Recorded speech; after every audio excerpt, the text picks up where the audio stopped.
ಅವಳು ನಿಧಾನವಾಗಿ ಮಾತಾಡ್ತಾಳೆ. ನಿನಗೆ ಬರೋವಂಥ ಹಣದಿಂದ ನಾನು ಖುಷಿಯಾಗಿರಬಹುದು. ಅಲೆಕ್ಸ್ನ ಕಣ್ಣುಗಳು ದಪ್ಪವಾಯಿತು. ಅವನ ಮುಖದಲ್ಲಿ ಬದಲಾವಣೆಯಾಗುತ್ತಿತ್ತು. ಅವಳು ನಿಧಾನವಾಗಿ ಹೇಳ್ತಾಳೆ, ನನಗೆ ಒಂದು ಕ್ಯಾನ್ಸರ್ ಇದೆ ಅಂತ. ನನ್ನ ಕಂಪನಿ ನನ್ನ ಮನೆ ಕಳಿಸ್ತು, ನನ್ನ ಉಳಿದ ದಿನಗಳನ್ನು ಕುಟುಂಬದ ಜೊತೆ ಕಳೆಯಲು. ಅವಳ ಕಣ್ಣುಗಳು ಒದ್ದೆ ಆಯಿತು, ಆದರೆ ಅವಳ ಮಾತು ನಿಶಬ್ದವಾಯಿತು. ಅಲೆಕ್ಸ್ ತೊದಲುತ್ತಾ, ಅಷ್ಟು ಒಳ್ಳೆ ಸಂಬಳ ಇರುವ ಕೆಲಸವನ್ನು ಯಾಕೆ ಬಿಟ್ಟಿದ್ದೀಯಾ ನೀನು?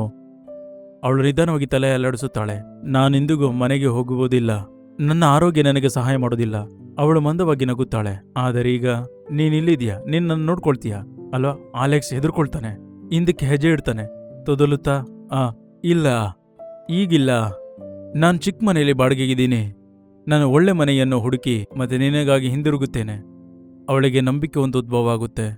ಪರವಾಗಿಲ್ಲ, ನನಗೆ ಬಾಡಿಗೆ ಮನೆ ಆದರೂ ಪರವಾಗಿಲ್ಲ. ನನಗೆ ನಿನ್ನ ವಿಳಾಸ ಕೊಡು. ಅಲೆಕ್ಸ್ ಅವನ ನಂಬರ್ ಮತ್ತು ವಿಳಾಸ ಕೊಡಲು ಹೆದರಿಕೊಳ್ಳುತ್ತಾನೆ.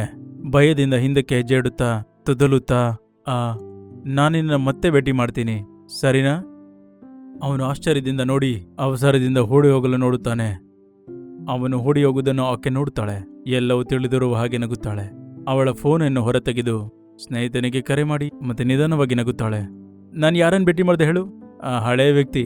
ಅದು ತಮಾಷೆಯಾಗಿತ್ತು.